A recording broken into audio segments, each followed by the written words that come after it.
मित्रांनो, तुम्ही 30 लाखाचं बँकेतून होम लोन घेता आणि तुम्हाला वाटतं की तुम्ही फक्त बँकेला 30 लाखच परत करणार आहात. तर थांबा, 20 वर्षानंतर जेव्हा तुम्ही बँकेचा हिशोब पूर्ण कराल तेव्हा तुमच्या लक्षात येईल की तुम्ही 30 लाखांच्या बदल्यात बँकेला तब्बल 65 लाख रुपये दिलेत. विचार करा, तुमच्या कष्टाचे 35 लाख रुपये फक्त व्याज म्हणून गेलेत, ज्या पैशात तुम्ही तुमच्या कुटुंबासाठी आणखी एक फ्लॅट घेऊ शकला असता. पण काय होईल जर मी तुम्हाला सांगितलं की याच व्याजातले 10 ते 15 लाख रुपये तुम्ही आरामात वाचू शकता आणि तुमचं 20 वर्षाचं कर्ज फक्त 15 वर्षात संपू शकता. नमस्कार, Kiran Danawade finance and property guide YouTube चॅनलवर तुमचे स्वागत आहे. आजच्या व्हिडिओमध्ये मी तुम्हाला होम लोनच्या त्या काळ्या बाजूबद्दल सांगणार आहे जी बँक तुम्हाला कधीच सांगणार नाही, ती म्हणजे अमॉर्टायझेशनचे गणित. हे समजून घेतल्यास तुम्ही होम लोनच्या व्याजाचे 10 ते 15 लाख रुपये वाचवू शकता आणि तुम्ही तुमचे गृह कर्ज लवकर संपू शकता. त्यासाठी हा व्हिडिओ शेवटपर्यंत पूर्ण पहा. तर चला व्हिडिओ सुरू करूया.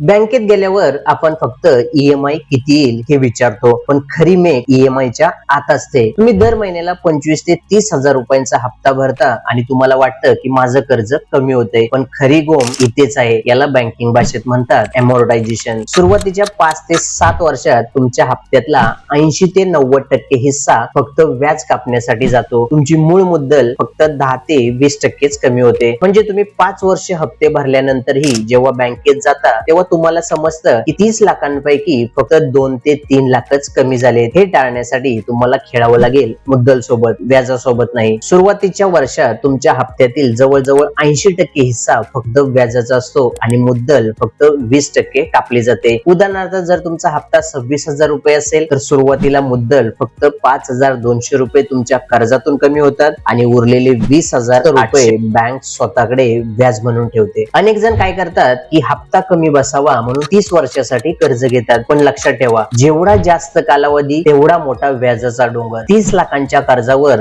20 वर्षाच्या तुलनेत 30 वर्षाच्या कालावधीत तुम्हाला 20 लाखाहून अधिक व्याज जास्त भरावे लागते. फक्त 3 ते 4 हजार रुपयांचा हप्ता वाचवण्यासाठी आयुष्याची 10 वर्ष आणि कष्टाचे 20 लाख रुपये बँकेला देऊ नका. तर शक्य असल्यास कर्ज 15 ते 20 वर्षासाठीच घ्या. मित्रांनो, होम लोनच्या अशा अनेक गुंतागुंतीच्या गोष्टी आहेत, जसे की बॅलन्स ट्रान्सफर, टॅक्स बेनिफिट्स, योग्य बँक निवडणे, कर्ज लवकर कसे फेडणे, हे सर्व मी माझ्या संपूर्ण गृहकर्ज मार्गदर्शक म्हणजे होम लोन मास्टर क्लास या ई बुक मध्ये सोप्या मराठी भाषेत उदाहरणासहित सांगितले आहेत. हे ई बुक पीडीएफ वाचल्यानंतर तुम्ही बँकेच्या कोणत्याही जाळ्यात अडकणार नाही, तुम्हाला बँकेत कोणी फसवू शकणार नाही आणि तुम्ही स्वतःचे लाखो रुपये वाचू शकाल. स्वतःला आर्थिक दृष्ट्या साक्षर करण्यासाठी हे ई बुक पीडीएफ आजच डाउनलोड करा. E book PDF download link व्हिडिओच्या खाली डिस्क्रिप्शन आणि पिन कमेंट बॉक्स मध्ये दिली आहे, नक्की चेक करा. आता सर्वात महत्वाची टीप जी तुमचं आयुष्य सोपं करेल ती म्हणजे पार्ट पेमेंट किंवा प्री पेमेंट. वर्षाला फक्त